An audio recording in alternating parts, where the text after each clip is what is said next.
Oh, sorry. Hi, everybody. Tom, you're always I'm rocking always out to grooving. this Yeah, music. it's I don't. It's the bass. It's the It bass. is. It is. These headphones have actually like like a tiny little subwoofer, so I could feel the Feel it. bass. Yeah. Yeah. Yeah. All right. So it is Monday again, but Just like last week. Yeah, it keeps coming. But it is also Juneteenth. So yes, I have our lovely little. Yes, I see. It's that way. Yeah. Yeah. I got it. So if you do not know what Juneteenth is, go look it up. It's an important. It is an important American holiday. It is. It is African American centered, but it is an American holiday. Yes. So and I just want to, like, because it's not. I always feel bad that because I've heard so many of my Black friends have to say, like, oh, why do we got to teach people this? Like, you shouldn't have to. It should be on the rest of America to know this shit. Like, first of all, we should be taught it in school, but we're not. This isn't like a new thing. This is something that's been going on, and I know you know that. And I will say, probably the majority of the people in Texas know that Texas is where it happens. Yeah. But the rest of the country seems to just be learning about it.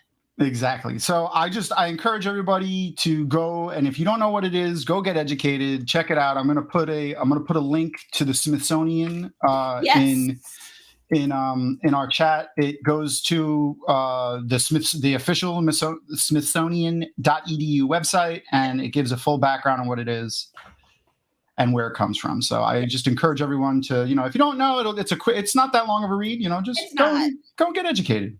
Yep, and there are plenty of books. Like, if you've been online at all today, you've seen something about it. Like, after you're done watching this, just search it on YouTube. I guarantee you, there's a video. 100%. I know that. I saw people. At least I saw people in my feed posting videos. Yeah. But anyway, that's not why we're here today. But I am going to leave that up because it is very important. It should be more than one day, but the significance of the day is important, right? Like, and yes, we should absolutely acknowledge the day. Also, I will say, if you don't know who Robert Smalls is, go look him up, because he is my favorite formerly enslaved person for the month. So, but we're here to watch episode 7 of The Last of Us. Yeah, Left Behind. Yes, Left Behind. Yeah. So, but to hang out with us while we watch, I need to get a good transition for this. Hold on, let me find one. Let me get a good one. Oh no, I got one that's good for this particular guest. It's someone that's going to have to tell us what to do. It's specifically, this is what we should be doing once she comes up on camera, because it makes me excited. So here. Okay. And relax. It's Ruth Mistress. Yes. I know. I wasn't ready for that. No, I know. When I was watching the season 2 reels and making like the video for one of the other videos that we did for it, I found 3 particularly fantastic cuts from that one. So that one is Sexy Taylor. I actually the title that I gave it in on my little dealie over here is Sexy Taylor. So I'll just do it one more time because I just want to see him again. And relax. The best hair. Hair. He does have. Oh my gosh, that hair. Ugh. You should go watch the video too, by the way, there's a bunch of different videos, but watch the full. It's like the Jordan Con season 2 thing that we did. Mm-hmm. All of the answers. So Taylor is in that room. It's like, he's got the red curtains behind him. Yeah. And then when you see Alana. Priyanka Bose. Yeah, Priyanka Bose. She's also in that room with him. So like they are. You can just listen to their answers when they answer the questions, and you can see that they're fucking with each other. Yes. because Taylor even says the answer to one of his questions, like, "Oh, Priyanka would beat me if I didn't say." Just because she's sitting on the other side of the camera staring at him, bro. She is. Yeah. I love that the whole crew, the casting crew, are like besties, and they all get along so much, and you're always seeing them together, and they have that great dynamic and interaction where they do in real life bounce off of each other. It's not just, ooh, that was a mosquito. Don't think I killed it. So if I start jumping later, like, we'll know what's going on. We'll know what's going on. A wild Crystal has appeared. Hey, Crystal. Hey, Crystal. Hi, Crystal. I feel you, Noman Garden. But listen, man, I saw you at Jordan Con. You were a beautifully bald man, and you have a lovely beard. It's just transferred into different spots. Same amount of hair, different location. That's what happens with the fat on my body. It just moves around. Me too. I feel you. Yeah, it just moves. It won't go where I want it to, though. Oh, mine doesn't. Actually, you know what? No, go ahead. I was gonna say it's a whole nother video. That's not. What yeah, that's right. That's fair. I was gonna say mine doesn't move; it multiplies. Arosa. Hey,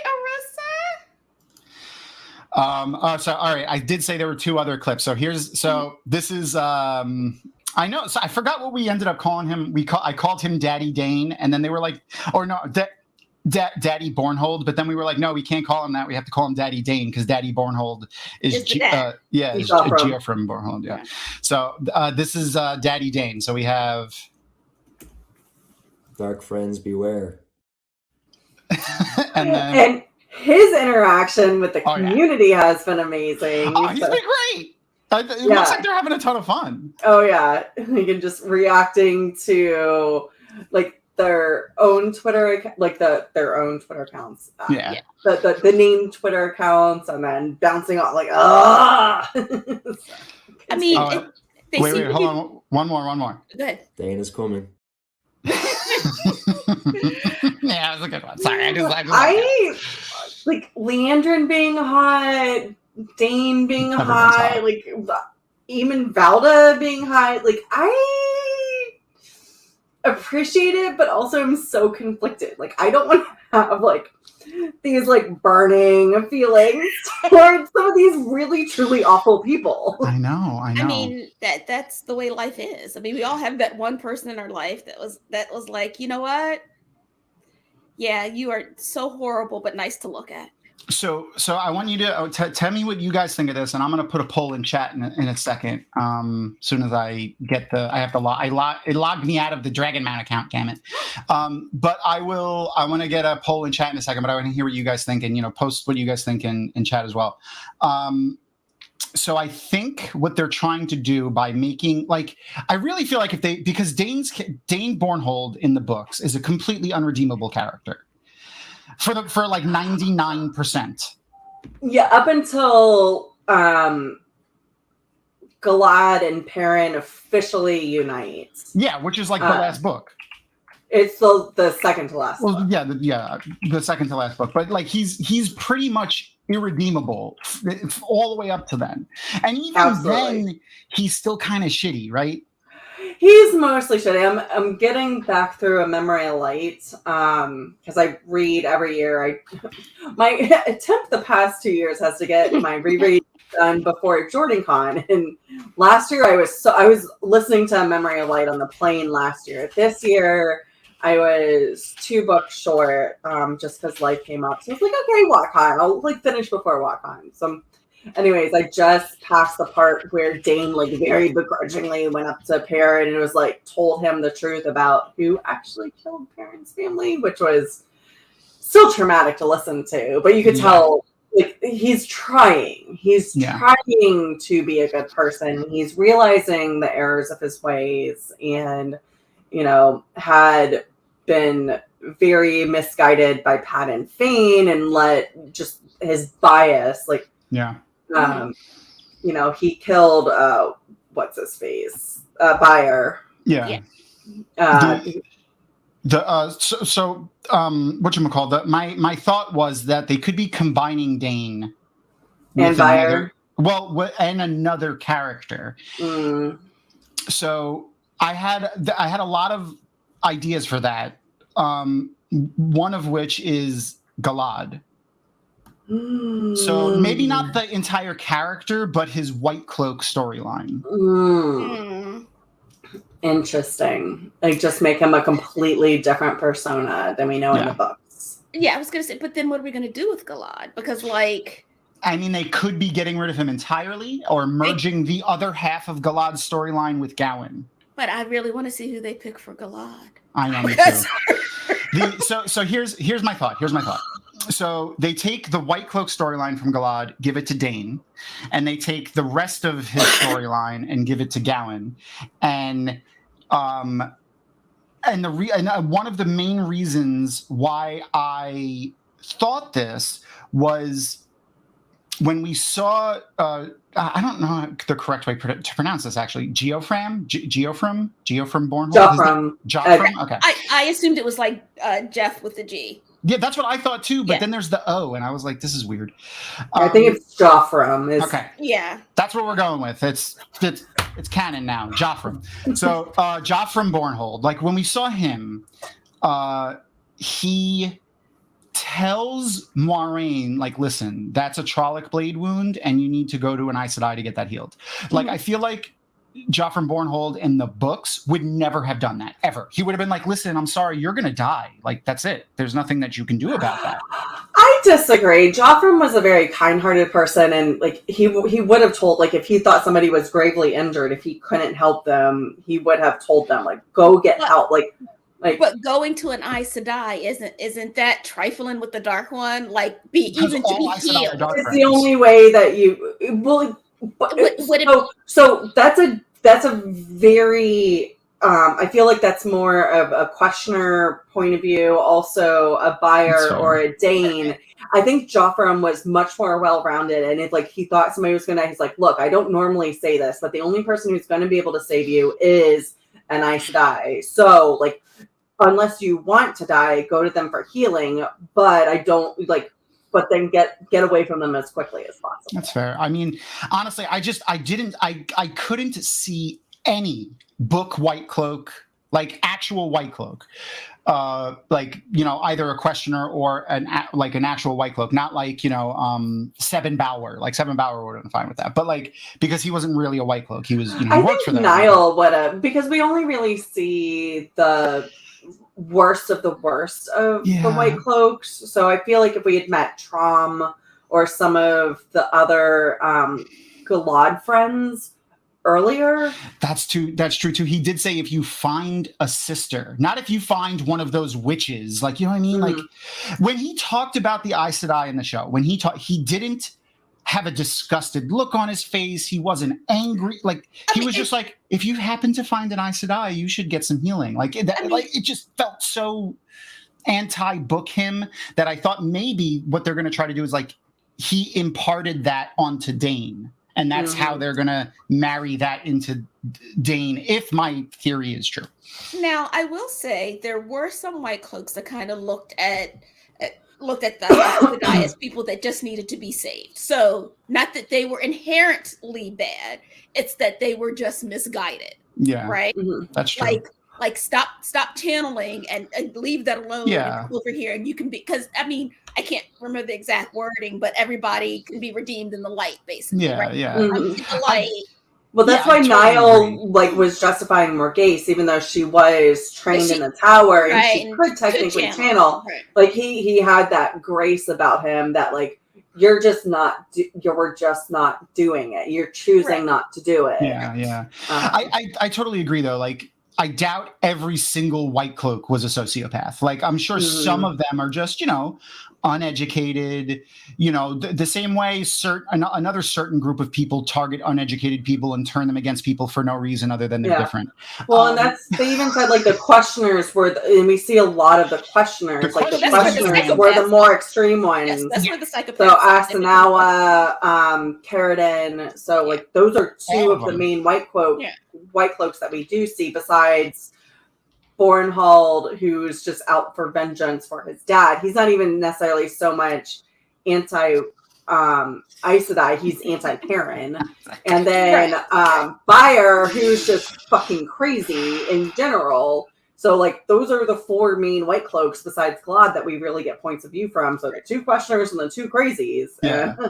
I love Nomengard. Nomengard, and you're my boy. But here's another thing. If they take away Galad, who is Matt going to fight with Gawain? He needs to fight two people. That's true. He could. I mean, there's a million other trainees there. Right, you know, there's a lot of options. It's very poignant. You're right. It's a very poignant fight. Right, and I get removing Galad.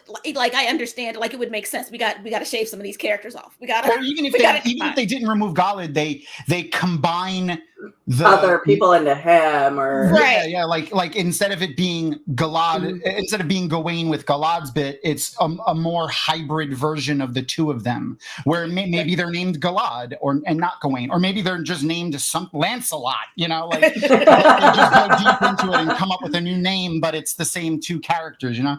And I will say, as much as both of those characters at times got on my nerves, I did like the contrast of their personalities, right? Yeah. Right. And like the one that you thought would be reasonable turns out to be the most unreasonable one.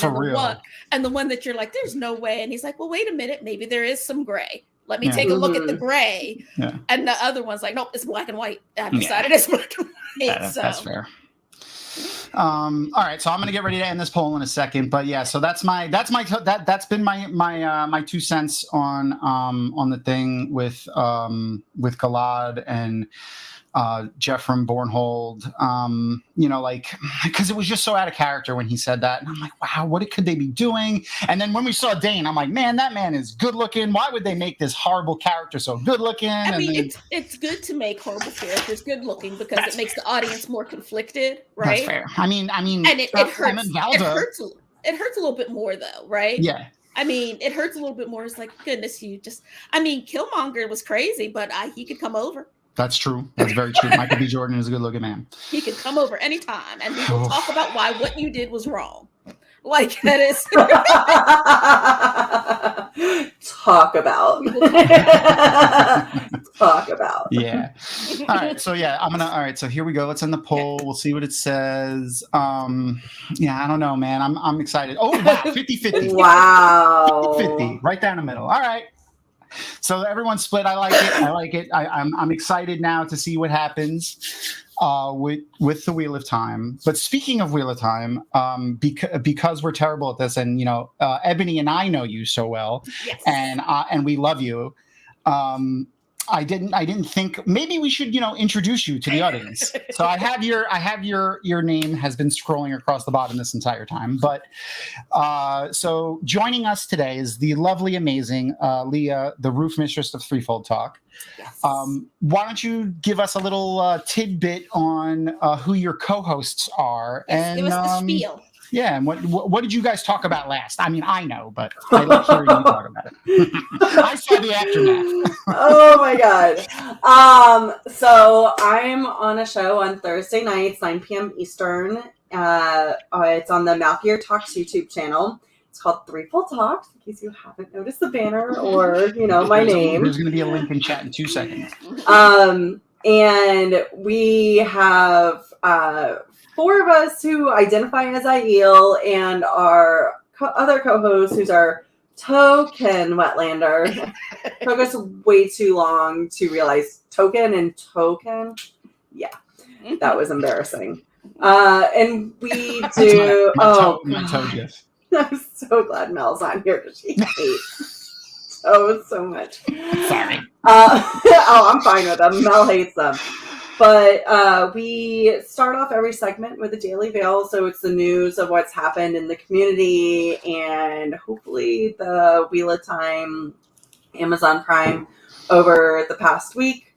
And then we just kind of have a general variety show. So sometimes we talk about serious topics, books not related. We play a lot of games. We have guests.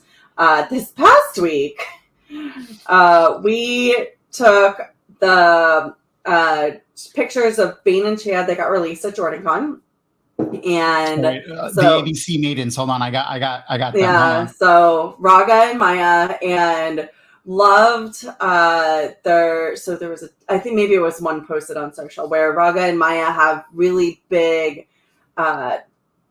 dark shadow eyes, and the maidens on the show, Bane and Chad and Melindra, wanted to know how to do that. So they asked me, the roof mistress, to do a tutorial for them. And I don't think they had any idea what they were getting into, but it turned out a lot of fun. It was great. And yeah, we really enjoyed just doing makeup on the show, and Rob was very tolerant of us. As he should be. Did he do makeup too? He did not. Let's see. I'm disappointed. Yeah. All the toe. I'm very disappointed in him, and I will tell him so. So, speaking of Rob, I hung out with him and Kevin Angus, and I started building the White Tower. Very nice. I did not finish. I'm going to finish and make a post online soon. Excellent. I totally meant to do just a smattering of colors. Like, it's obviously because it's the Aja colors and not because I didn't sort the Lego bricks and I was just totally obviously. Yeah, obviously. Always with the plan, Tom. I got to, yeah, definitely. It's not because I'm lazy and, didn't sort them first. Which, by the way, I've done now because I have OCD. So, like, I've sorted them by color now because... So it's going to be like the Aja colors below, but then it's going to be White Tower up above. Exactly. It's going to be like the base of the White Tower is the mixture of all the Aes Sedai, and then it goes up and it splits into the different Ajas because I totally meant to do that from the beginning. But I hung out with Rob and Kevin, and we built some Legos and chatted a bunch. It was fun. Also, I want to mention before we jump into the show, but I'm going to get ready soon, so I want to give everyone a lowdown just in case anyone is new watching here with us that hasn't watched with us before. We cannot share the actual the show because of copyright issues. Though when we do get ready to watch The Wheel of Time, we're going to figure out the exact format of that, but we can actually stream the Wheel of Time show itself while we watch it live over on Twitch. So I think what we'll end up doing is we'll do a multiple stream like this, but on the Twitch stream, if you go to the Twitch stream, you'll be able to actually physically watch the show with us because since Amazon owns Twitch, they allow them to do their Prime Video content. Yeah. But here I have this handy dandy little timer down there, which I'm going to move up so you can see and is not blocked by the banner. I will press play on that and on the show at the same time so you could follow along. If you get lost or there's a commercial or some such, just, catch up, and you can use that timer to catch up to where we are in the show. The other thing I want to mention while everyone queues that up if they want to watch is a while back, a couple weeks ago, 3 weeks ago, in fact, we gave away... Actually, first we gave away issues 1 and 2 of the new Wheel of Time graphic novel. And the winner of that with his depiction of Narg was actually Rob from Malkier Talks. And here it is. No. That was part of it. That's just the clip that I kept of it. And I got to give an honorable mention to whatchamacall, this one right here. Narb lost nipple. Because it was fantastic. That's Rob from Weekly Wheel News. Okay. I believe, right? Narb lost nipple. Rob Christensen. Yeah. Sorry, my camera's blocking me and the center of the screen. I can see both of you because that's what's important. The person who won, though, in the second week when we gave away issues 3 and 4, never replied. When I sent them a message and said that they won, I gave them 3 weeks to reply that they'd won, and they have not replied. So we are opening up the contest again for someone else to win issues 3 and 4 of the Macmillan reprint of the Eye of the World graphic novel. All you have to do to enter is follow at Beth Doman on Twitch and at DragonMount.com on Twitch. And I'm putting that in the chat right now. Now it's DragonMount.com because someone else has the name Dragonmount and they haven't been active in like 10 years. So I have to follow. I followed up today with another email to Twitch. I'm going to give them a couple more days before I try to seek out a telephone number for them, which probably doesn't exist. No telephone? Yeah, I know, right? If you're following both of us, which is free to do, you don't have to subscribe or anything, but if you want to, we will accept that. We are trying to get affiliate over on Twitch. We just made that Twitch account like a couple of weeks ago. So if you could give us a follow, even if you don't want to watch, even just following is helpful. But if you do have Amazon Prime, you automatically have a free subscription to use every month on your Twitch account if you link them. So you could subscribe to either Beth or Dragonman or both, and one of them would be free, and you would be helping out the whoever's following. So in order to win the graphic novels, you have to be following, which is the free thing, both of us. This week, I'll go through all of our followers and grab all the names of the people who are following, and I will put it into a wheel, and we'll randomly choose one next Monday when Beth is here with us. Yay! Oh, she's back again next week? Yeah, she's coming next week. Next week is she really liked episode 6 and 8, and then I had like 3 people in the wings to do another episode, and one of them said yes, but then had to drop out, and the other 2 didn't watch this show. So I was like, all right, never mind. Beth, just come for both of them. These are both your favorite episodes. You can come. Well, I'm excited because I missed her last week because Dance Mom life. Yeah. So honestly, she's been the most knowledgeable person to talk about The Last of Us this entire time. Even She's more knowledgeable incredible. than me and Ebony. And we've been here. I'm we're here hosting this nonsense. I'm here for comic relief. That's right. That is. And to look pretty. Don't try to be humble. If you do follow Beth on Twitch, you can actually go back. She has done both the first season, the Last of Us Part 1 and Last of Us Part 2, so you can go back and watch. And she's so fascinating to watch because, reiterating what Tom said, she's super knowledgeable. And as she's playing the game, she starts a little bit before the show comes out. But she's still talking about the voice actor. She's done a lot of research, and the show comes out, and she's like playing the game, watching the show, and it's just like so interesting because she knows the voice actors from the content creators and just everything from the video game, and then is able to do a comparison about what gets pulled into the show and all the storylines. Wow. Yeah. Wow is all I have to say. She really enjoys the content, and it shows in her passion for it because she's really knowledgeable about it, and her love for it comes through, which is great. I mean, the writing and acting in the game and the writing and acting in the show were fantastic. And the game is actually legitimately fun. I played the first one a lot and I liked it. I never picked up the second one. All right, I think that should give everyone enough time to have queued up the episode if they're going to watch with us. I'm going to get ready to press play here, so I'll give everyone a count to 5 and then I'll press play. Or down from 5, I should say. That's my Lizdexia kicking in again. All right. 5, 4, 3, 2, 1, play. All right. So I have also, as we always say, make sure to turn on the closed caption. It is super helpful. There you go. You got it. And this one's an hour long, just about. Yeah, it's just under an hour. I want to say it's like 56 minutes or something like that. If you don't count, which we are going to watch. So it's about an hour. If you don't count the end of the episode, I think it's like 57 minutes. Okay.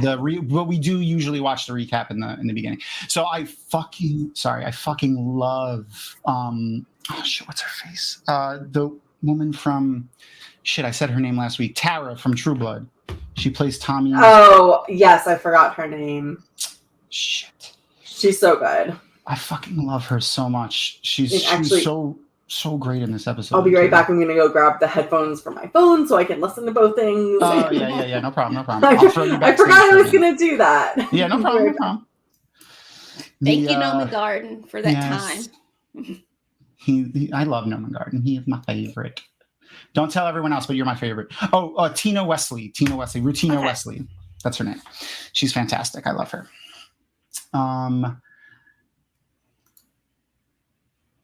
This episode, though, is very, actually, I want to say there's like 6 or 7.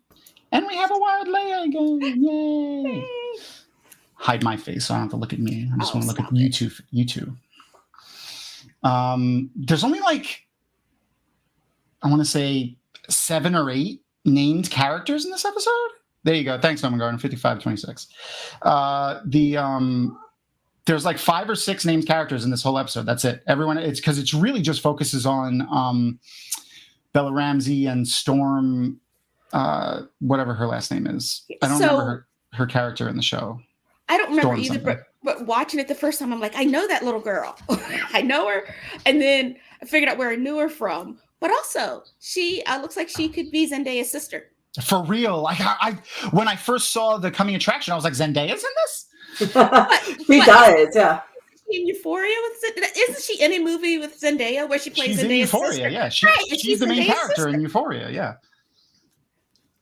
No, not wait, Zendaya. Wait, this kid is or Zendaya? Yeah. The kid is in something. Yes, And I don't know if that's it's Euphoria or not. She is in Euphoria. She plays her sister in Euphoria. Right. And I which was makes like, sense that was because good casting. fucking shit.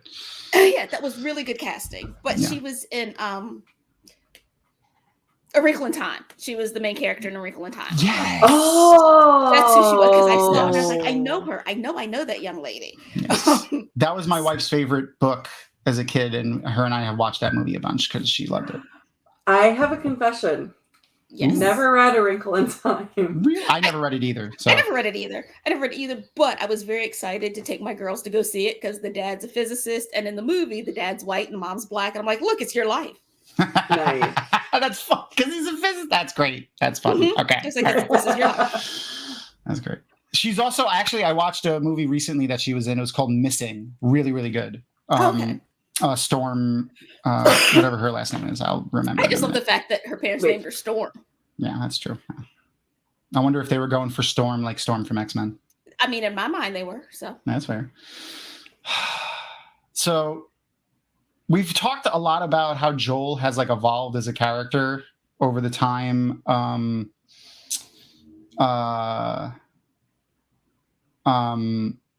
Over the time from like even from episode 1 to episode 3, but like he's so at this point now, basically his worst fear of what he was just going through with his brother, like telling his brother, like, I don't think I can take care of her like the way we need to.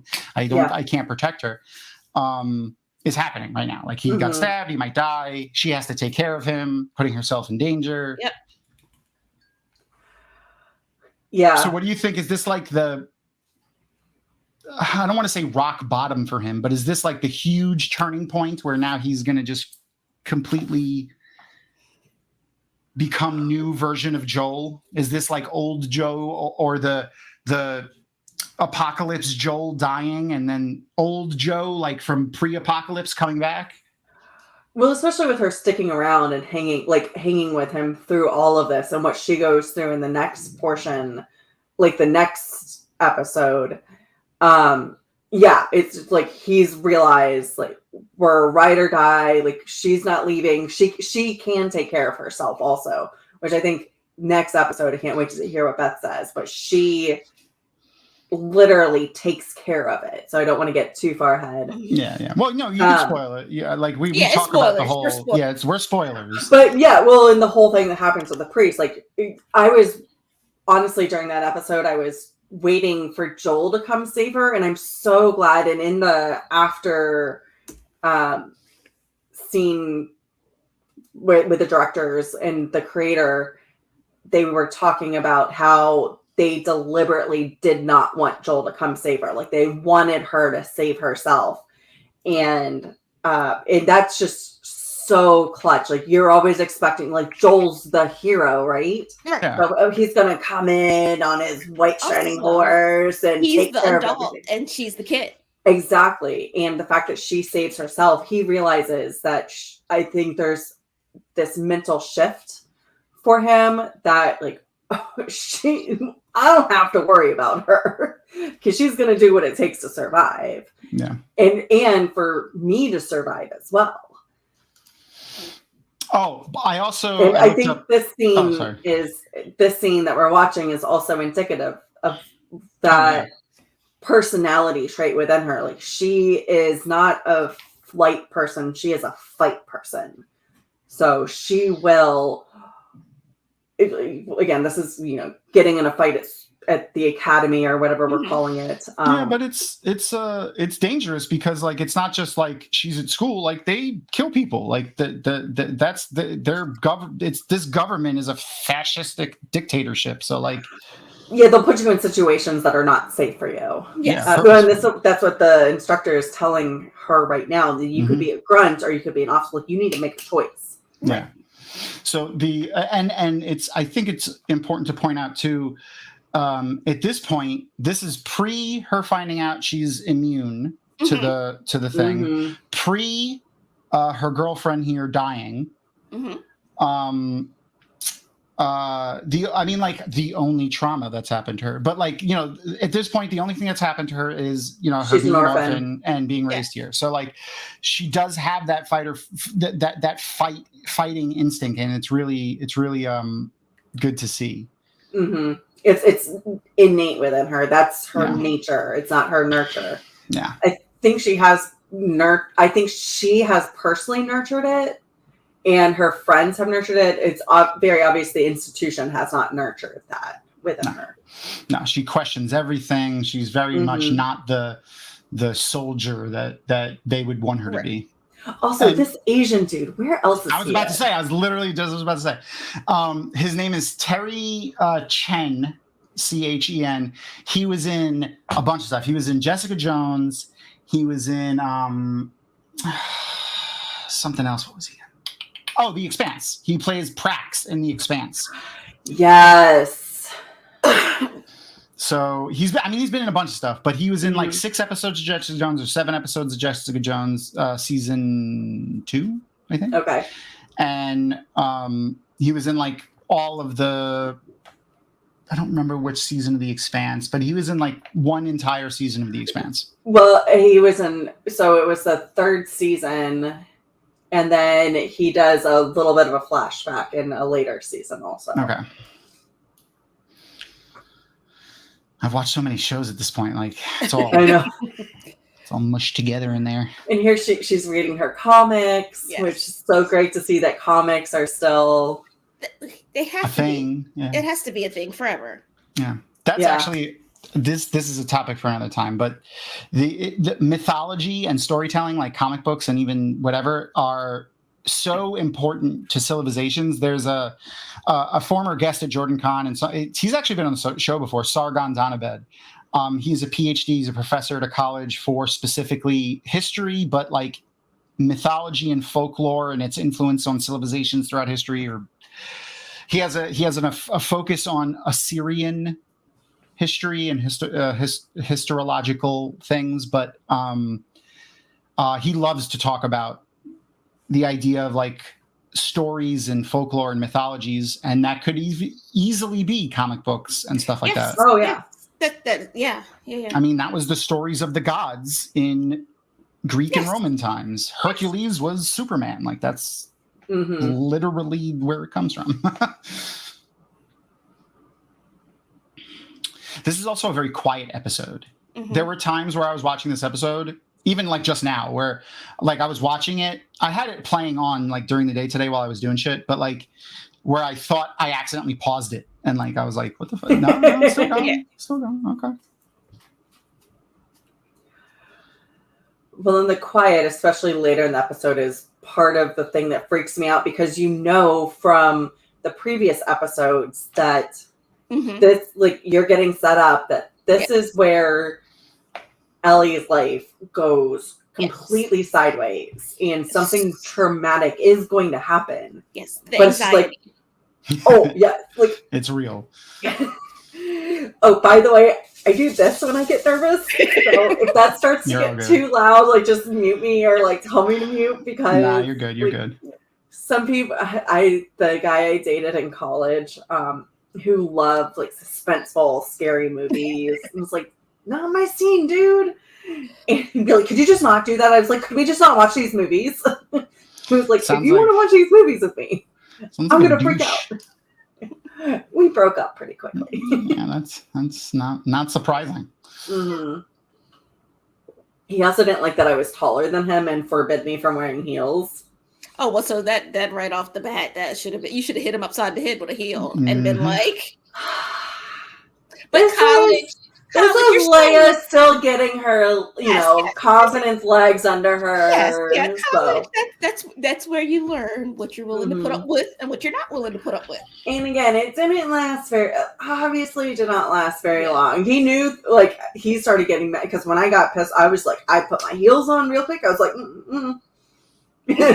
again, I was already taller than him. So when I became a foot taller than him, he was just like, he was not happy about that. Oh, well, that explains it.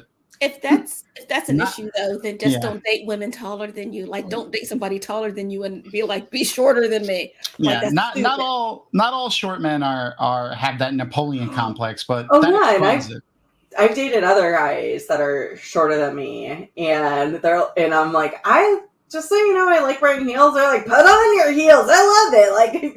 Like, go 10 feet tall. Yeah, I never understood the fragility of people like that. They're insecure. Yeah. They're insecure. I mean, I'm insecure, and I don't give a shit about that stuff. But you're insecure about different things. That's they're insecure about their height because society tells us that men should be bigger and stronger than women. Right? So if you're shorter and you're already insecure about things, a woman that is taller, you're going to want to date one, because then that makes you feel like you've controlled something you shouldn't be able to control, but also you can't control a person. Exactly. Like yeah. So that's what it is. Like, everybody has insecurities, yes, but some of them are much more evident, right? Like, absolutely. It's right out there. Like, you can sometimes you look at them and go, oh, I can see why that might be an issue because of the way society is set up. Mm-hmm. Right. Not that it should be an issue. And it's also so unfortunate that is one of the societal judgments. It really, you have no control. You have very little control over how tall you are. Right? Yeah. I love Althor's taint says, hey, if you're short and you want your kids to be tall. Yeah. It's fantastic. Good point. Excellent. Yeah. But there's so many things about humans that we don't really have that much control over that society still kind of wants to judge you on. And I'm like, but I didn't even, I just gained consciousness and this is what I look like. Like, I didn't, I didn't have these are the genes I got. These are, this is what I was handed. A lot I've been dealt. I'm working with what I got. I'm doing the best I can. So, yeah. So to go back to the episode real quick, this entire episode is actually based off of, I don't remember the title of it, but there was a DLC content released for Last of Us Part 2. What's DLC? Downloadable content. Okay. I do that. So usually, oftentimes games, as they're creating games, either things will get cut or moved around, and they'll either have planned from the beginning to do it, or sometimes it'll be like, oh, this got cut, but we could add it in later as a DLC. And they'll, add in quest lines or whatever as DLCs. Mm-hmm. And that's what this is. This entire episode is I think it's like a 20-hour long DLC that you can get for Last of Us Part 2. And it's literally almost this exact scene for scene in a lot of cases. Oh, that's cool. Yeah. And for the record, I am not a gamer. Brian's like a semi-gamer, and my son Roman's like a semi-gamer. So I know bits and pieces of things.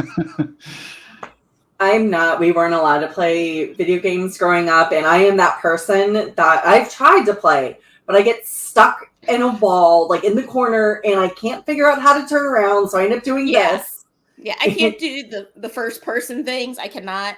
But, I mean, I will light somebody up in any kind of fighting game. I will, Mortal Kombat, and that's a girl after my own heart. I used to be hustling people at the arcade because why would that little girl know how to play Mortal Kombat and Killer Instinct? And I'm like, you're not getting on this machine. Killer Instinct. This is why I love people like Beth that love gaming, and now with Twitch I can watch. So she played Star Wars, the Jedi Survivor, and would never in my life have played it, but I got to watch her play it and see all the new canon and everything that was there, and I was freaking the fuck out the entire time. Yeah, the story is really good, and Buck's reaction were fantastic. I watched her play the first half, and then when the story, like when she got away from where I was in the game, I was like, "Fuck, I want to play." So I went back and watched her play the first one. Yeah.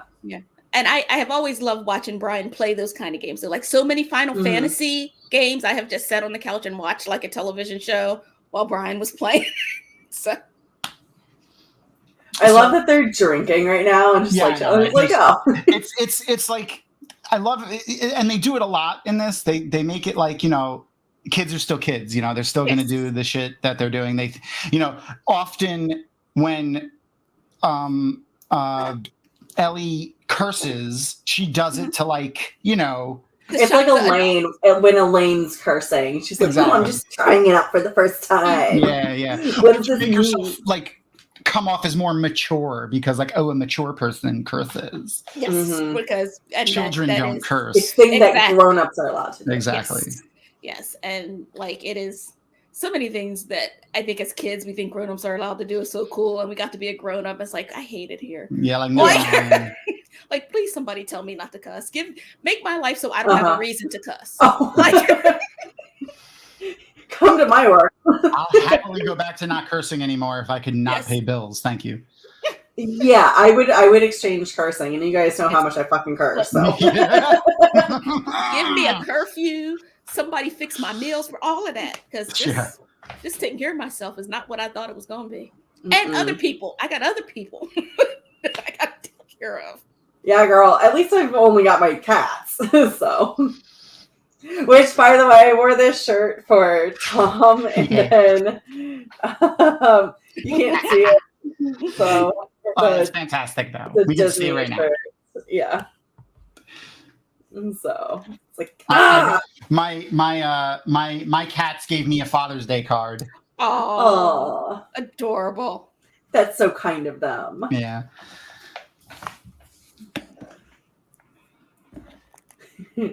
I did get one well, I'm sorry. The cats also got one for Erin for Mother's Day too. Aww. They're so considerate. I know, they're great. My cats never, well, I can't say they never get me anything, but usually it's in the form of some sort of animal that has been brought into my apartment. But they love you so much. I wish they didn't love me that much. I wish they loved me enough to get me cards, but not enough to bring critters, either dead or alive, into the apartment. They don't have thumbs.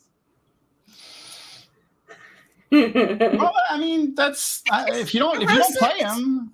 Yeah, and I want to say it seems like it's been, I'm going to say relatively recently that games got like that, right? Where I guess it's been a few decades. Well, yeah. Yeah. Japanese games have had really deep storylines since Nintendo. Right. But like it's not like, and it's not like it's advertised. Like I knew the story of The Witcher because Brian played it. Right. So like I was excited to see it, and Henry Cavill, but I was excited to see it because like, okay, I've seen the video game and it's amazing. Like, this is not TV, like watching even the gameplay at this point, I'm like, that's not the cutscene, that's the game. Like, you're doing that. Okay. Like, I don't know what's real anymore. I really don't. So, which is funny because then I look back at like Super Mario Brothers and Contra and how excited we were because it was an upgrade from Atari. And then Avi looks at it and goes, "What is this?" I was like, that's fair. That's fair. Oh, and speaking of Mortal Kombat, we're going to see it soon. Yes, that was one of the highlights of this episode for me. Oh, well, actually, yes. Yes to your statement, Leah, but also in the show, we see it. But yes, they are making a new... Oh, that's right, yes. Mm-hmm. They are making a new Mortal Kombat movie, but it legitimately does look good. Yeah. But yeah, I love Mortal Kombat so much. I read also that Ed Boon, he's the guy that made Mortal Kombat, let them use the Mortal Kombat in the show. Just absolutely just use it because he enjoyed The Last of Us and he was just excited for them to use it in the show. Oh, that's cool. Yeah. That is cool. I didn't even think about that there might be copyright issues. Yeah, they're not owned by the same companies.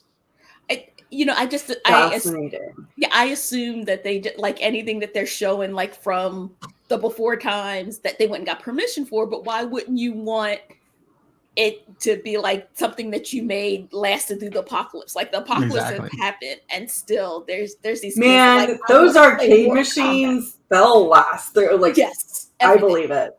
Yes. I believe it. Some of them. I believe that you could plug them in after years of not using them, and maybe they won't function quite right. Like there might be a little dust in the buttons. The pinball machines would be the ones that would have the issue, right? Because there's more of the mechanical, parts, right? Mm-hmm. But I feel like just the straight up arcade ones will probably be okay. Yeah, the old ones too, like Mortal Kombat, because like the Mortal Kombat machine she plays with is I think Mortal Kombat 2, which is still early 90s. Yes, so that's old. Yeah. It's like one thing I really appreciated about this is when right after I got out of the Navy, one of my really good friends, he was still in the Navy, but he would take me on these elaborate day-long practice dates. Like, because this is people, like men he was going to take on a date later, and he wanted like all the nuance. Like he knew I was going to be honest with him, give him like great feedback. And I like, and you know that Riley went through and practiced this. Oh, she like did. Went through and like made sure that all the machines worked and the lights worked and everything that she wanted was all properly set up. And so like this gave me a fun little, and I do actually think at the beginning of this, Riley and Ellie are friends who have feelings for each other, but it's like that angsty, I don't know how to tell somebody that I'm just friends with, that I like them. Mm-hmm. And so there's so much like interesting nuanced emotion in this. So like, and adults have problems with this. So like, and we all remember back when we were kids, like, being like, oh my God, they smiled at me. Like, is that like, was that just a friend smile, or was that a little bit more? Yeah. So, sorry, I'm dancing to take on me. This was also apparently very big in the second game. This song, which is why they included it in the show. And it's an amazing song. Like, it is a great song. So excited. Electric Stairs. Like, I know, right? See, we talked about that earlier too. When in episode 4, when she was playing with the cassette tape, like normally, like I feel like a kid of her age picking up a cassette tape would be like, well, I mean, even in 2003, when the apocalypse happened, picking up a cassette tape would have been like, oh, look at this, CDs are all. Why do you have these? You know, CDs would have been destroyed. By this point. But I mean, like she the way she looked at it was like, look at this piece of technology, it's amazing, you know what I mean? And that was really fun for Joel to experience because the juxtaposition between his daughter and then Ellie. Mm-hmm. Yeah. But also, your friend doing practice dates, like that's adorable. Everybody needs a friend that they can do practice dates with. Sure. Oh, we had so much fun. I feel like this is a rom-com waiting to happen. It wasn't a rom-com, because again, he was super gay. And at that point, I thought I was straight still. So, but no, it was just on it. Like, it was just two friends going out, having enjoying times together, and then me just providing feedback on like, okay, so if you were on a date, this is what I would do instead. So, or like, yes, this is a great date place, or not. He had immaculate taste. Has immaculate taste. That's great. So, I totally agree, Crystal. By the way, like ever since Dawn of the Dead, ever since the first Dawn of the Dead, I've always like, you know, anytime I play games and stuff like that where you can build stuff or even zombie games, the mall is always like it's the go-to spot. I just want to go to the mall without people in it. For real. I know, right? Well, Ellie right there where she's like looking at the Victoria's Secret and being like, am I pretty? Yeah. Every first date ever. It's like, am I? Oh God. It's the two of them in this scene. I mean, in this whole episode are great. Like seeing their interactions and knowing that they are going to become a thing was fun to watch, because you can imagine how they're feeling. Like, obviously it's a little more difficult for me to imagine because I'm not a female, nor am I a lesbian, but or at least a gay female.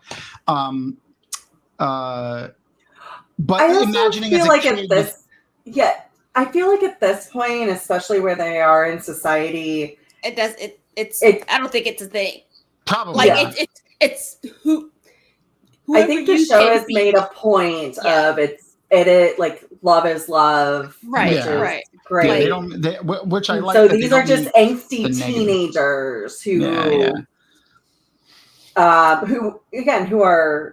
have been friends for a long time and have evolved into these feelings for each other. Yeah. And the actors are amazing with it. You can tell that they're phenomenal, the two of them. Mm-hmm. Just remembering, this type of interaction as a kid, though, I feel like it comes through very well in this. Even though they're probably, I'm 99% sure that Bella Ramsey is. I know Storm is older than the character that she's supposed to be depicting. I'm pretty sure Bella Ramsey is too. But I think Bella's 19. Yeah, she's supposed to be like 14 here, or 13 15 here. Yeah. And I think she's supposed to be maybe a year older than her. I would have assumed that they're about 16-ish in this. I'm also really terrible at I want to say somewhere we got like confirmation that she was playing that Bella's character was 14, that Ellie was 14. Oh, interesting. Okay. Yeah, I thought at some point somewhere, but I mean, I could be wrong. Yeah, they do look young. So both of them, but also Bella, they look young. Yeah, for their age. Yeah, Bella's just been amazing since Game of Thrones. Yes. So.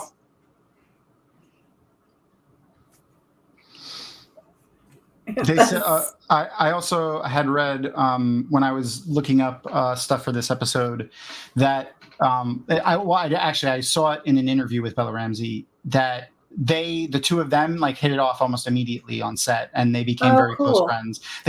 She said they didn't have a lot of time to bond because she's only in this one episode, but they spent like every single day together and are very close friends even after they were done with the episode. You can hear that, right?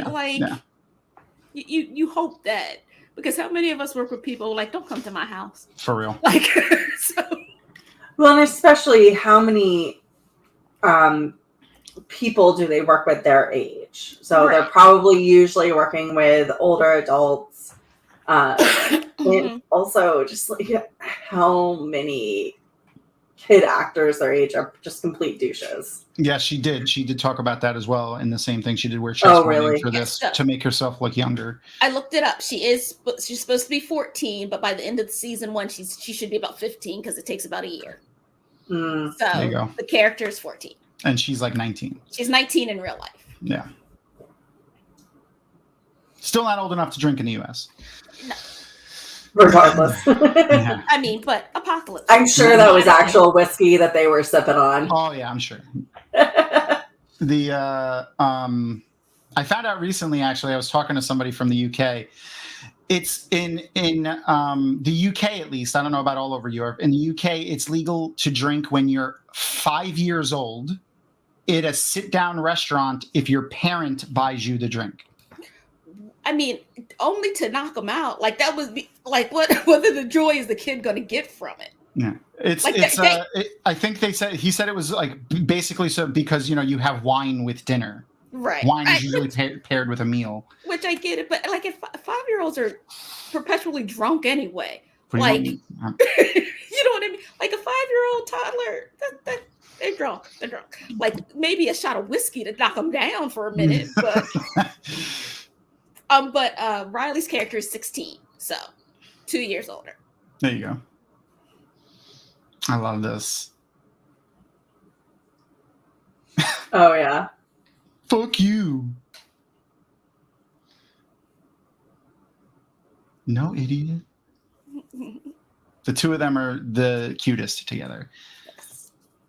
That little bit right there, that little where she pushed her hair back over her ear there was like, you could totally just see how she feels in that moment, just with that little gesture. It's like, can you imagine? Because I know, like, we all knew what photo booths were, but not knowing what a photo booth is, and then all of a sudden be like, oh shit, we have to take pictures. Yeah. Ah! It's so funny watching her discover things because she understands like she knows what pictures are. She sees them, but she didn't, like the idea of being able to just go into a little booth and put money in a thing and get pictures out was probably not something she ever thought about. No, because why would you? Yeah. Like, that's not their world. They don't exist where all these luxuries. Like, they probably really haven't even had a photo taken of them for the most part. Right. She's so her character too. Like after having watched this episode, Ellie's character is so much stronger than me. She has gone through a lot. Yeah, she is a strong person, even from a young age. Well, and at this point, she, like we already said, like, it's just the normal trauma that people go through. Yeah. Like, I mean, going to being an orphan, going through, like, that's normal. Yeah. Right. She didn't have, a zombie eat her girlfriend yet. Not yet. Yeah. Or bite her or. Yeah. But here we go. Here comes the Mortal Kombat. I think it's Mortal Kombat 2. It might be the first one. It's 2. I'm pretty sure it's 2. Okay. Yeah. Like Frogger. I'm trying to read all the machines. Tetris. I loved Frogger so much as Me a kid. too. I'm trying to look at Attack from Mars. Yeah, these are all real arcade. Usually sometimes they make fake ones because they don't want to do it, but these are all real things. I miss going to the arcade. I miss going to the arcade. Me too, man. Nathan's. I'm from New York, so Nathan's. I'm pretty sure everyone knows Nathan's hot dogs and stuff from like the supermarket. But Nathan's was a thing at the Coney Island Carnival, and then they opened up a lot of locations like around Long Island and in the city, and they all have an arcade in them. But That's cool. I don't want people around though. Like, I want the arcade like this. Yeah. I just want to be able to play the games. And that's just because I'm an old lady now. Mm-hmm. The cool thing about my local arcade, the one at my local Nathan's, the guy that they were separate from the Nathan's food part. So the guy that ran the arcade part was huge into Japanese video games. Ooh. And he used to get, it is Mortal Kombat 2. He used to get like direct Japanese ports of games. So like we had Dragon Ball, like the Dragon Ball fighting game that was like basically Street Fighter, but it was Dragon Ball characters. But it was in Japanese. Like the whole thing was in Japanese because it wasn't, and there was no port to America, so it was a Japanese machine. Oh my god, this is such a throwback. Yeah, no, that'd be me. So here's the thing. That's exactly how I play all those games that would make Brian so mad because I would beat him and he's like, how do you can't smash buttons? I was even bad at mashing buttons. Oh no, like that is my savant power, is smashing the buttons and still whooping people in fighting games. No. But it would make him so mad because like he's looking stuff up and doing actual moves. I'm like, you're thinking too much. Like it's killer instinct. Go with your instinct.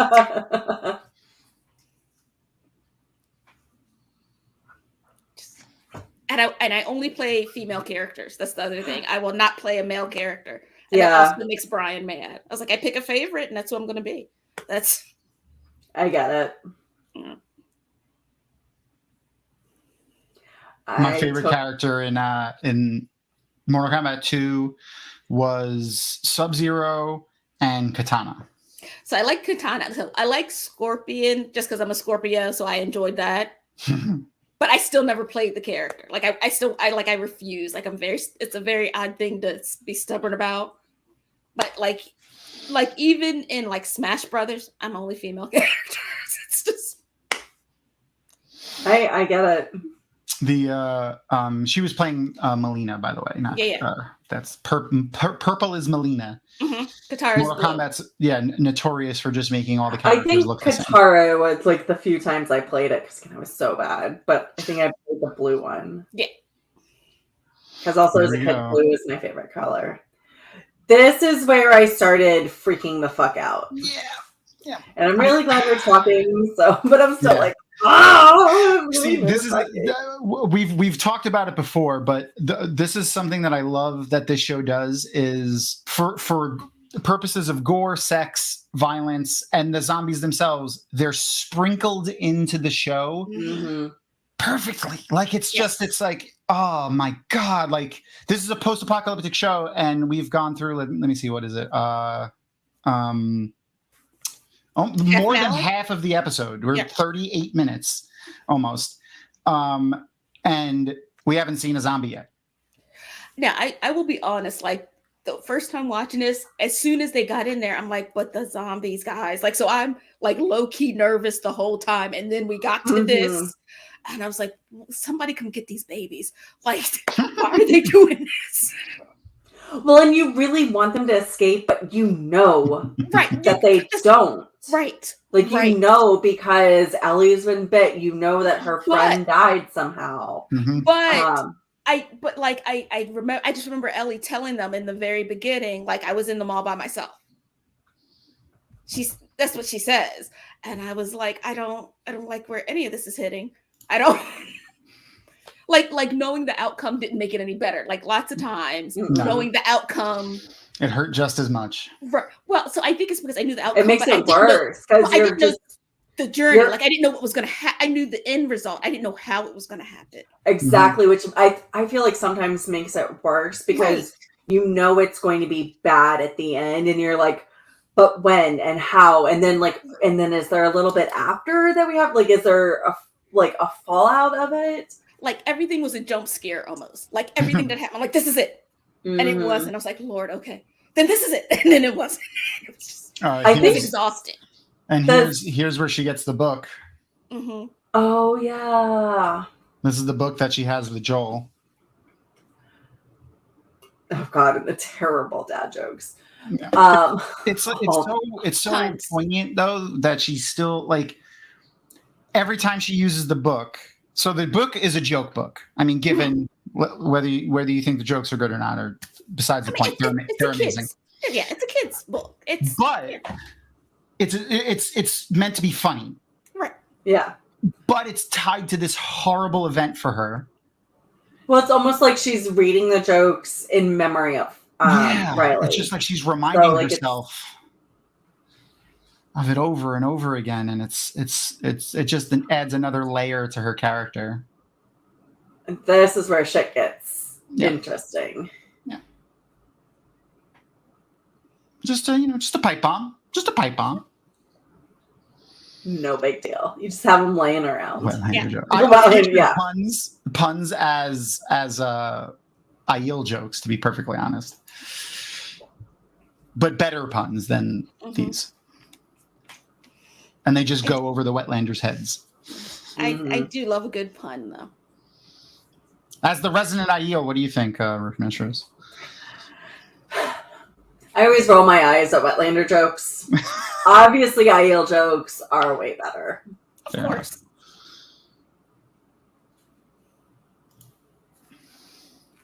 I agree. Yes. Yes, they were Althor's taint. Who's a pun in and of himself.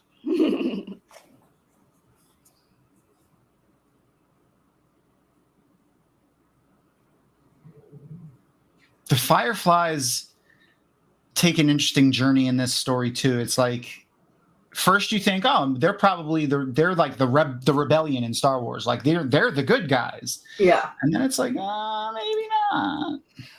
I mean, it just turns out there's no good guys. I was going to say, I think this is a situation where everybody is trying to survive to the best of their ability, which makes there cannot be good guys in that situation, right? Because and there are people trying to make a society better, right? Like do something for the society in which they exist in, right? And so you've got the government at this point that's, like, obviously mostly succeeding in keeping people alive, but it's oppressive. It's not like, definitely not a good way to run life, which is why the firefighters are opposing them. But they're also not necessarily doing good. And then you get people like that crazy chick in Kansas City. And we also see actually that the government Fedra is failing everywhere. Like they did good with keeping people safe from the zombies, but then they did poorly at running as a government. Yeah. So like not only and just because there's also because it's fireflies, but it's also just a terrifying environment because you don't know how to get how people get infected, but you can't tell, and then you have to have all these lockdowns, and it's nothing. There's no good circumstance. No. Right. And so something that we talked about 2 weeks ago, last week when Alaron was here. Was that last week? That was last week. 2 weeks ago. It was 2 weeks ago. Beth was here last week. Right. Okay. So when Alaron was here 2 weeks ago, we talked about how Sam, it was Sam and Henry episode, how Sam, right? Sam was the older one. Yeah. Sam did bad things, but he owned up to it. He accepted the consequences of it. He also admitted to doing it. Right. He didn't try to justify it. He didn't try to. This part freaked me the fuck out the first time I watched it. No. So I feel like that's what separates the quote unquote good and bad. Like everyone sometimes shit happens and you might not be able to do be exactly good all the time, but the people who own up to their mistakes or even the negative things that they had to do in order to survive. Well, I think that's why Joel's a redeeming character, because he knows he's done bad things, but he knows why he's done them. And then even in episode 3, Nick Offerman's character has kind of done bad things, but knows he's able to redeem himself through the relationship that he creates. Yeah, there was actually, I was listening to Crown of Swords, and Suan says something similar to that in chapter 6 or 7.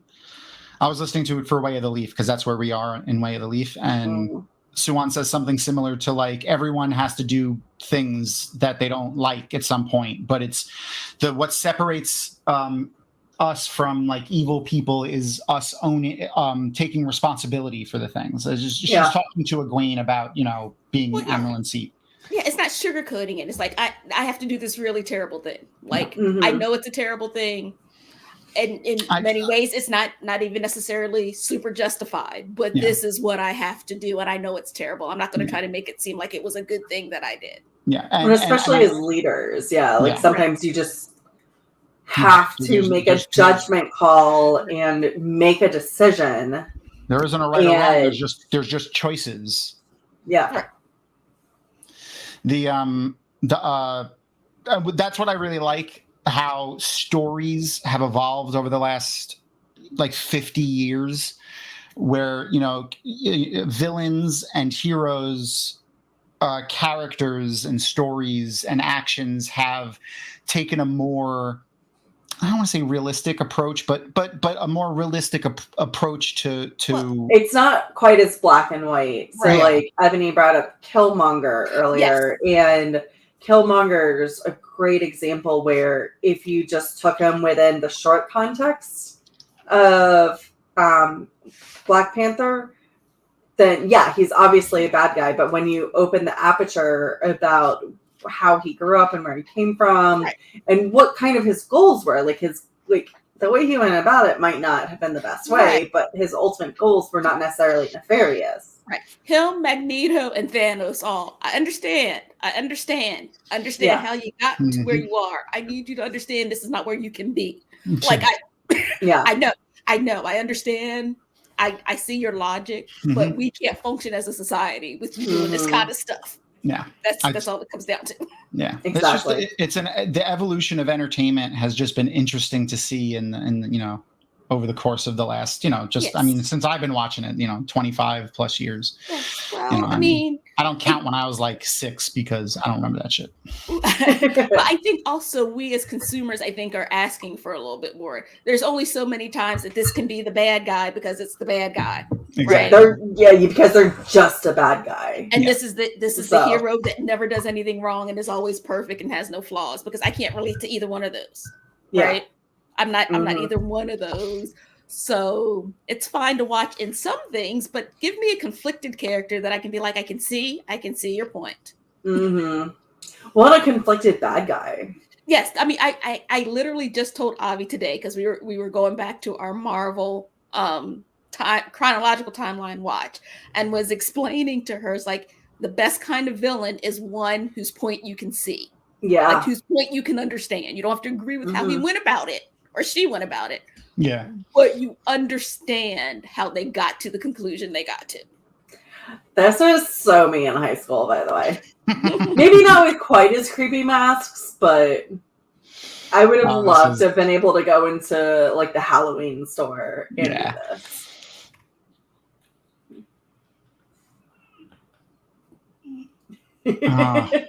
Also a good song. Yeah, it's a great song. Well, their kiss is coming up, right? Yeah. But that also means the end of the episode's coming up.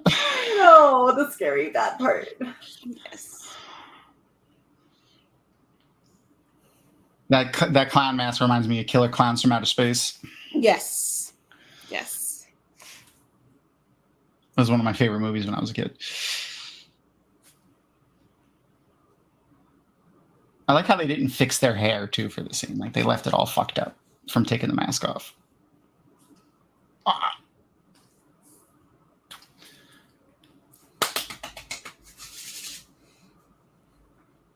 Now she's so self-conscious. And she's like, no, don't be sorry. Mm-hmm.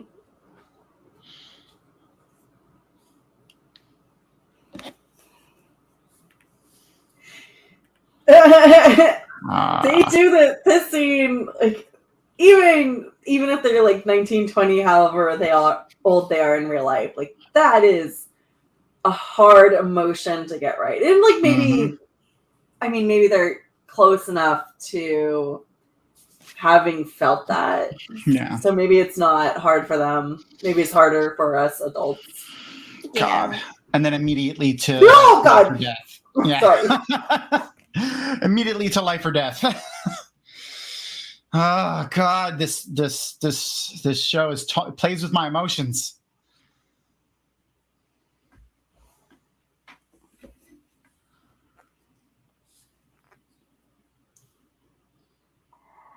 I still don't like it.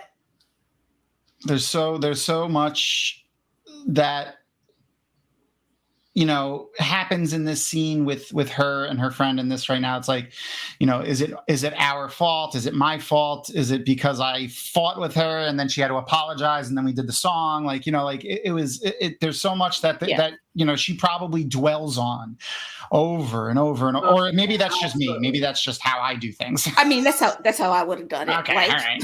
But I also have anxiety, so That's fair. It's like replaying it over and over again in your head. Is it my fault? Did I do it? I feel like everyone with big things like this, like, yes, you're always when it's a bad outcome, you're always thinking, what could I have done to change it? Mm-hmm. Like, was this my fault? Could I have stopped this? Yeah.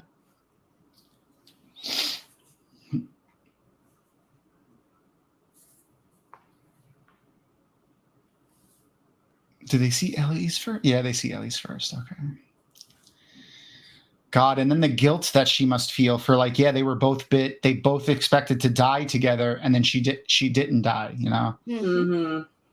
She probably feels guilt about that, even though it's silly to feel guilt about something like that. But I mean, I would if I was her, at least. Yeah. The amount of complexity that comes from, you know, what amounts to a video game story is just, it's fantastic. That's why this actually also, it won a BAFTA. This one did? The game won a BAFTA. Oh, okay. For the story. Wow. Yeah. That's awesome. Yeah.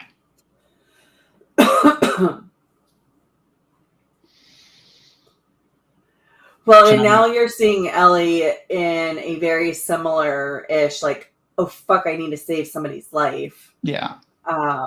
Someone that she hasn't also... Now we're learning not only has Joel not let anyone in a long time, she probably hasn't either. Mm-mm. Well, I mean, she never had, so it was Riley, and then look what happened to Riley. So she lost the one person that she really trusted. So she knew who Marion was. She didn't really love or trust Marion, so she didn't have a deep bond. So Riley's really the only other person in her life, and had this very slow, tragic outcome. Yeah. So Storm is a great actress. I can't wait to see her do more stuff. She was great. Like I said, if you haven't seen Missing yet, I think it's on Netflix. Okay. Watch it. Is that the one that also has Daniel Henney in it? I know Beth was telling me that Daniel Henney's in something, and for some reason Missing sounds right. Like, it's a smaller part. There's a small part that an older Asian man is in, and I don't remember exactly if it's him or not. Her last name is Reed, by the way. Storm Reed. Yes, Daniel Henney is in it. He's Agent Park. Okay, yeah, he's the FBI agent. Okay. He's only in 3 scenes. And actually the entire movie is, the camera is basically multiple different cameras, but it's always either like us, like we are right now, like a Zoom call or something like that. But it's fantastic. It's so good. Definitely will check it out. Should I watch it during the day or at night? Like, am I gonna need an episode of Bob's Burgers afterwards? It's a thriller, but it's a realistic thriller. Like, it's not science fiction or anything like that, but it is a thriller. Okay. All right, we'll try it at lunchtime. Kiss the Girls and The Lovely Bones and stuff like that. It's realistic, but there is still bad stuff. Okay. 7 was such a good movie. You know what else? A movie that I never hear people talk about. Lucky Number 11. I love Lucky Number 11. It is such a good movie. Mm-hmm. And people don't ever talk about it. I'm like, was I the only one that saw it? Was it just me and Brian? I feel like I've seen it, but I'm not recalling what it is. God, here she is. It's got Bruce Willis in it. There's a lot of people in it does have a lot of people in it. This scene, well, the juxtaposition of these scenes, it's just it kills me. Yeah, it's like tear your heart out, tear your heart out, tear your heart out, tear your heart out, just back and forth. It's you're on the edge of your seat, but both of them, you want to ask, what would I do? Yeah. So, I wouldn't have made it this far. I wouldn't have made it to this episode. I would have been done. First episode, 2023, it would have took me out. I think I would have made it this far. I absolutely would not. Short of really shitty luck. Sometimes it is just really shitty fucking luck. Yeah, I missed your post earlier, Norman Garden, but yeah, that's a good point too. Yeah.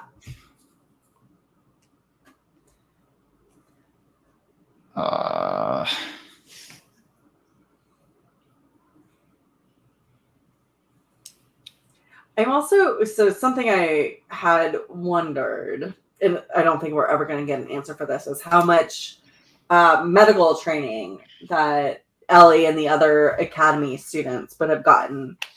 Probably basic stuff. Basic first aid, just until a medic gets there. Yeah, keep wounds clean, put pressure to stop bleeding.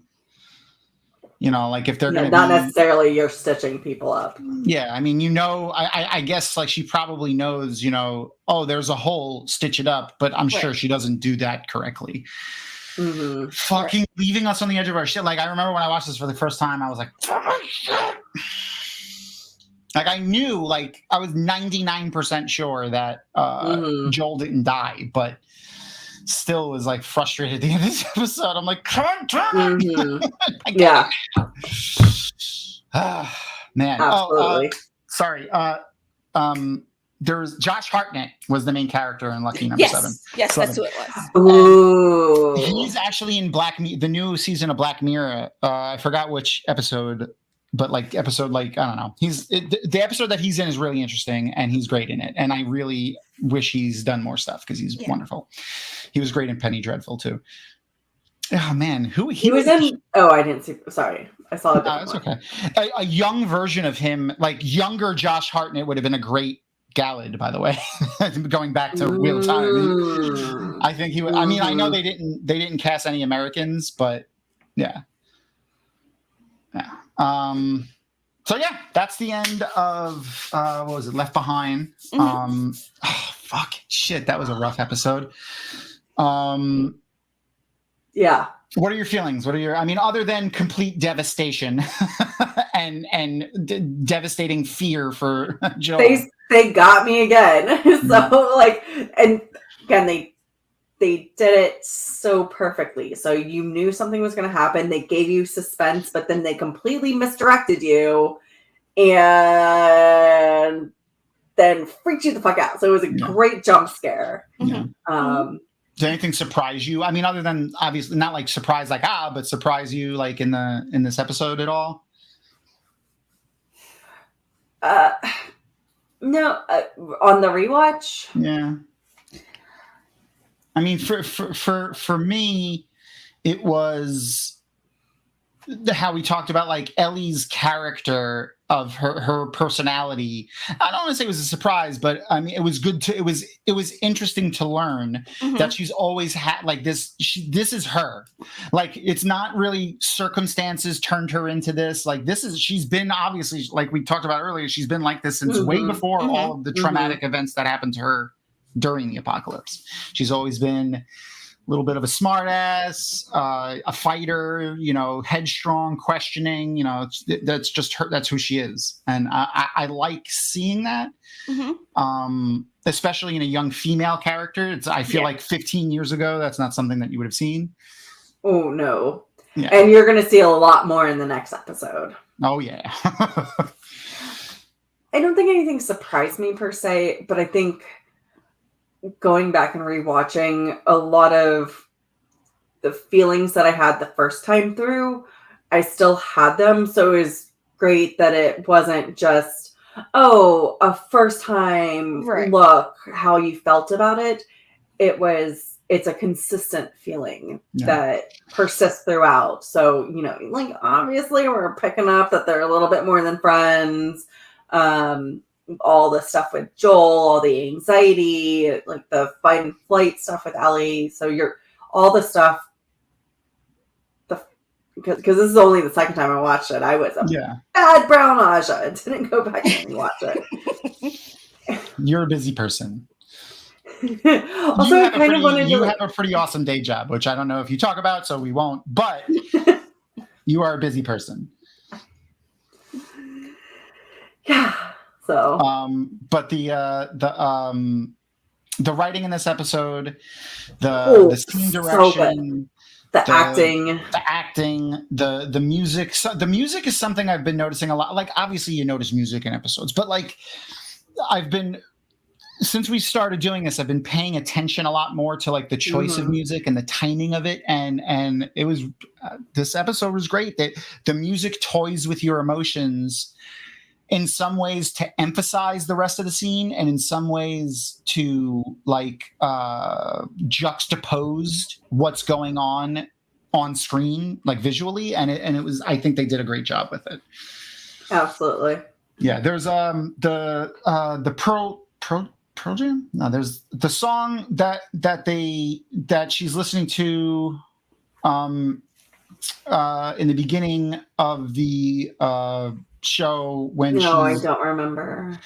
Was it Pearl Jam? I don't remember what it was, but the song is basically like, she's not going to take any shit, and like, that's the theme of that song that she's listening to in the beginning of the show. So it's like that's it was poignant. Like, so if you're paying attention, you can kind of get that feeling from it, and that's what they're trying to tell you in that.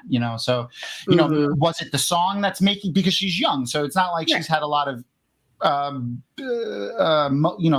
like things to teach her these things. So is it like she has this innate I want to fight kind of personality, and like, you know, get her listening to this song is what pushed her into like, you know, I want to stand up for myself to this bully, or, you know, it's just another interesting layer that they use for storytelling, and I like it a lot. Anyway, so next week we're going to be hanging out with, as we mentioned earlier, the lovely, the amazing Beth Doman. And I'm going to use this time to mention again, if you're interested in winning a two free issues of the Eye of the World graphic novel, which is being reprinted by Macmillan Books, you have to go over to Twitch and follow Beth, who is, I will put her and Dragon Mount's information in chat in just a minute here. If you follow both of us, next week on the episode on Monday, I will announce a new winner. We will do it randomly on the episode. And you can win issues 3 and 4 of, I think it's a 6-part series from Eye of the World. And then at some point, we're going to give away, obviously, issues 5 and 6 and a complete set also. So just keep an eye on the Dragon Mount social media, and you will see when that comes up. When's your next show, Leah? Roof Mistress. So Thursday. I'm like, am I guesting on anything between? No, I'm not guesting. I was my one guest this week. At one point I did 3 guests, and then the 3 full talk, and it's like, that was just way too much in 1 week. So if I guess, I try to choose 1 a week. So you guys were mine this week. Yay! It feels so special. So 3 full talk. No, we've been trying to we've been analyzing the origins. So not Michael Livingston's origins, but the cartoons that are associated with. Yeah, and I feel like we've said we're going to watch the White Tower episode at least 3 times at this point. Maybe it's only 2, but we just keep running long our episodes. Yeah. There's so much to talk about. The makeup episode went so much longer. I mean, you're having fun though, so that's good. Yeah. We had a lot of fun, and I'm sure it was entertaining to watch. I actually don't think they realized what they were getting into, because it was 2 totally different looks from Maya and Raga. And they're like, wait, we're going to do both? I was like, yeah, we are. Obviously. All the way through. And if you follow Bain and Chiad on Instagram, she actually, for the look that she created, did a side-by-side with the actresses and the eyes that she created. It turned out good. That's awesome. And Mel did fantastically as well. Her eyes looked so amazing. It was just a lot of fun. But there was a lot of us going like this. I'm putting the link to the website in there again, and it's Thursday at 9 p.m. Eastern. Correct. Yay, I got it right. Yeah, so we do live, and obviously, if you can participate live, that's cool. But it's always fun to go back, and we've got the Malkier Talk Discord channel where we chat about all the things. So we also have in the Malkier Talks, we have one of my personal favorite. Not channels, things. We call it the IL training channel. Yeah, one of the chat rooms. Chat rooms within the channel. Thank you. Yeah. And so it's a lot of body positivity and just trying to keep up. I've for anybody who's been watching 3 Full Talk, you guys know that I have had a lot of negative effects from long COVID, and I used to be a marathoner, so I've been trying to get back into that, and that's been an entire process. But Rob's trying to drink, he got these water bottles that delineate, he's trying to do 2 of those days. So all of your goals, that's one of my favorite channels in the Malkier Talks Discord channel. Is just again, you can come in with whatever you want to. Some people are trying to eat well. Some people are just trying to move a little bit. and it's a very unique space within all of the Discords where we just cheer each other on. It's very positive. I love that. Yeah.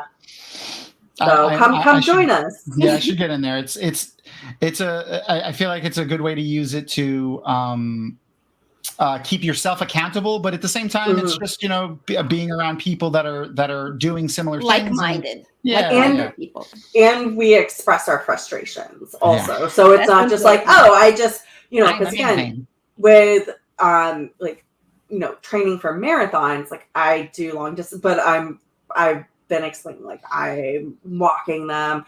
I haven't lost any weight, so like my physical body hasn't shrunk. The most frustrating thing, in it is driving me fucking crazy. I'm doing all the things. Well, and I physically am like, my health has improved a lot, but I haven't dropped it pant size. I haven't dropped the top size.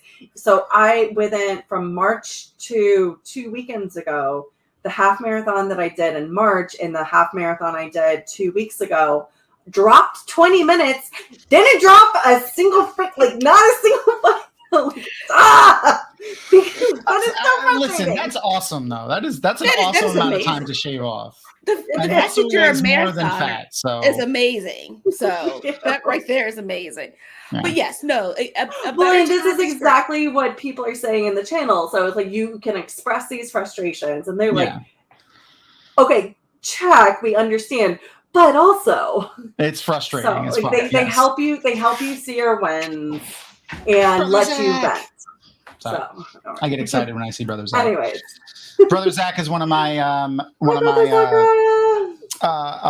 third age player compatriots. That's the third age board game Beth and I have been playing on Sundays.